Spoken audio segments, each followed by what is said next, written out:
Halo semuanya, selamat pagi untuk kita semua. Sebelumnya, terima kasih atas waktu dan kesempatan yang diberikan kepada saya. Sebelumnya, saya akan memperkenalkan diri saya.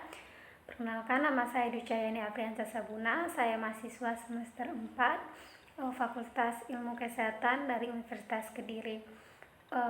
Di sini saya akan menjelaskan materi tentang demam kejang, yaitu mulai dari definisi, etiologi kejang demam, patofisiologi dan pathway kejang demam, manifestasi klinis kejang demam, komplikasi, terapi, prognosis, serta aspek teoritis dari kejang demam sendiri.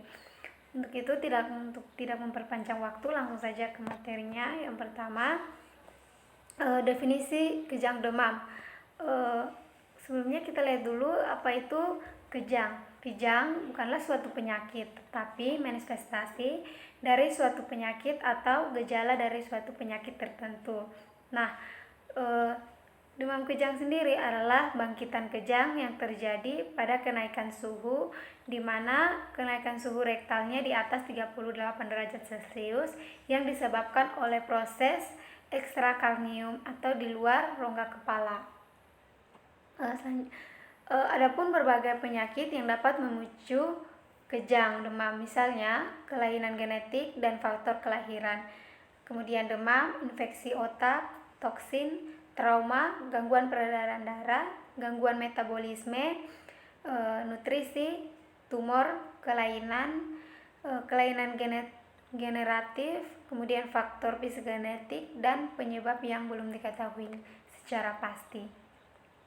Kemudian ada juga manifestasi klinis, yaitu di mana yang pertama, kejang demam terjadi pada 2-5% populasi anak, yaitu di mana usia 6 bulan sampai 5 tahun, dan kejang jarang sekali terjadi untuk pertama kalinya pada usia kurang dari 6 bulan atau di atas 3 tahun.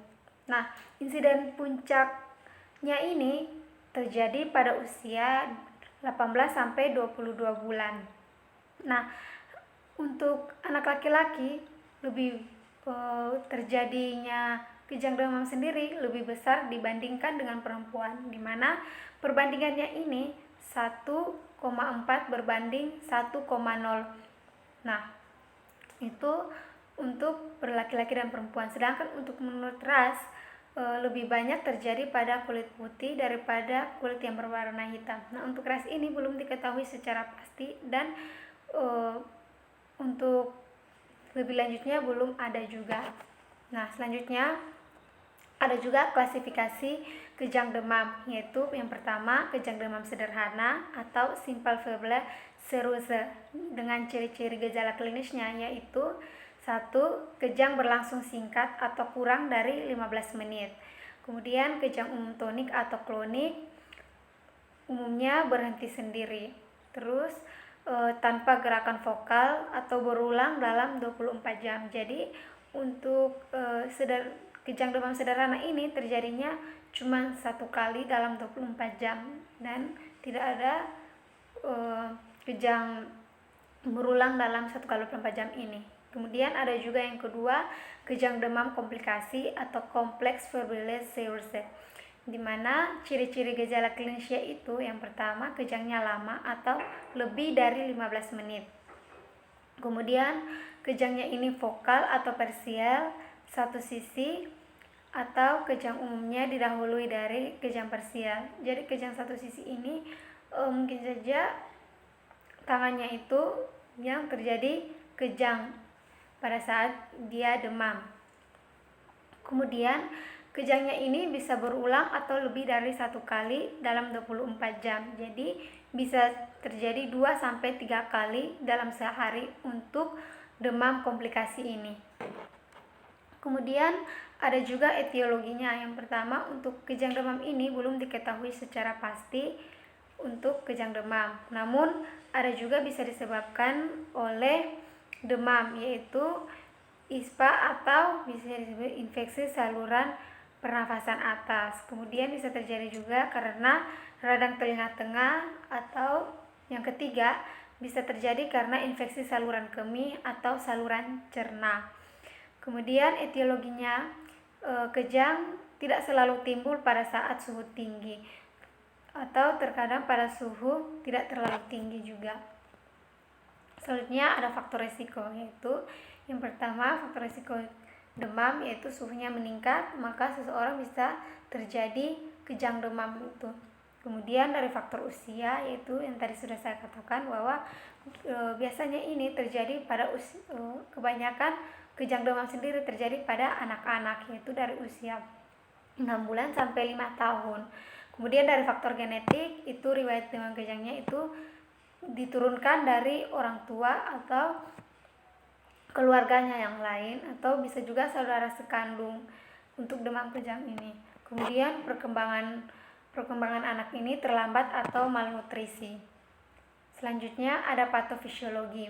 Nah, untuk patofisiologinya ini biasanya dimulai dari adanya peningkatan suhu tubuh secara signifikan yang begitu ekstrim yang terjadi di otak, yaitu saat demam, otak kita akan mengalami peningkatan suhu, di mana suhu yang terlalu tinggi di dalam tubuh akan mengaktifkan enzim yang terlibat di dalam memproduksi energi atau membentuk glukosa di dalam otak kita.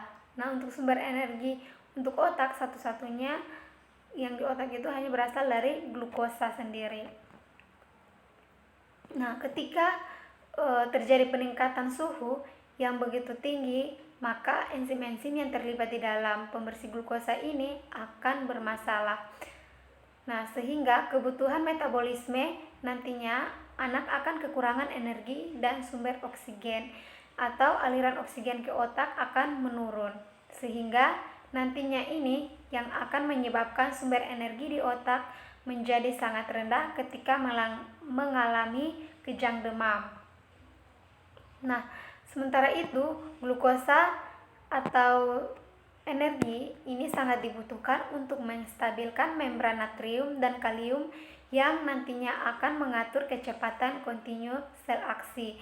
Ketika suhu kekurangan energi dan oksigen, maka kecepatan kontinu sel aksi ini yang akan berjalan di sepanjang akson itu akan sangat cepat, dan inilah yang memicu terjadinya kejang demam, terjadinya kejang yang disebut sebagai kejang demam. Nah, yang sudah saya sebutkan tadi di atas untuk klasifikasinya yang dibagi atas 2 ini, yaitu demam kejang dan demam sederhana, demam kompleks juga.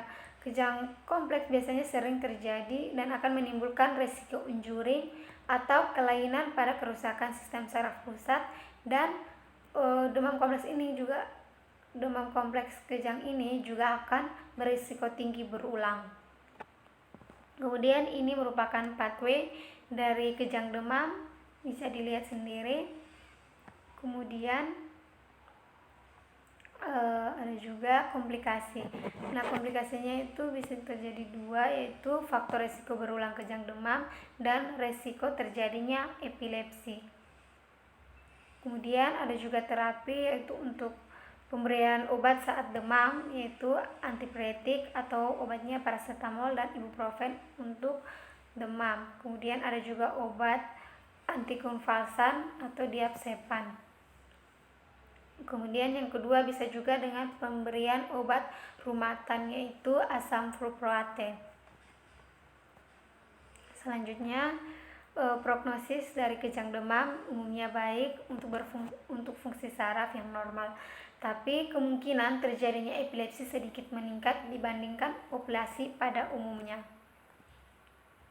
Selanjutnya, yang terakhir ada askep teoritis, yaitu yang pertama pengkajian. Di sini kita akan mengkaji dari yang pertama ada identitas pasien, yaitu dicatat, kemudian riwayat penyakit, itu dimana yang dicantumkan mulai dari keluhan utama, kemudian riwayat penyakit sekarang, kemudian riwayat kejang demam pada pasien dan keluarga, riwayat infeksi seperti saluran pernafasan, kemudian riwayat peningkatan suhu tubuh, riwayat trauma kepala, riwayat kehamilan dan persalinan, dan riwayat imunisasi.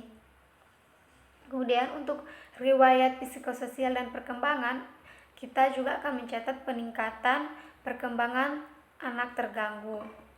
Kemudian adanya kekerasan atau penggunaan obat-obatan seperti penurun panas lainnya. Selanjutnya ada juga pengalaman tentang perawatan sesudah atau sebelum mengenai anak waktu sakit.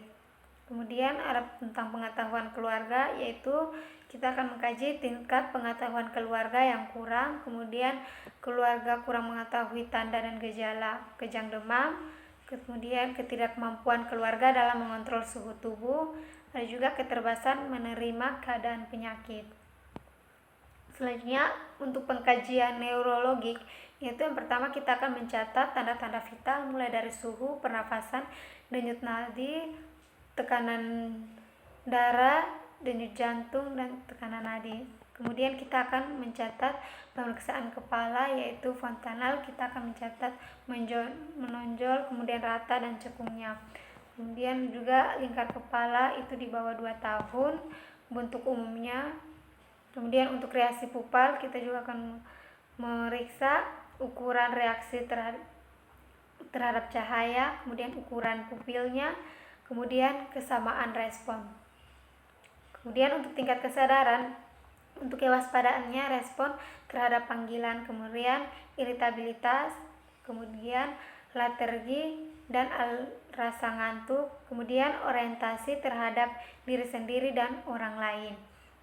Untuk aktivitas kejangnya yaitu berdasarkan jenis dan lamanya, seperti jenisnya termaksud dalam jenis kejang demam sederhana atau kejang demam kompleks. Untuk fungsi sensorinya kita akan mengkaji tentang reaksi terhadap nyeri dan reaksi terhadap suhu. Selanjutnya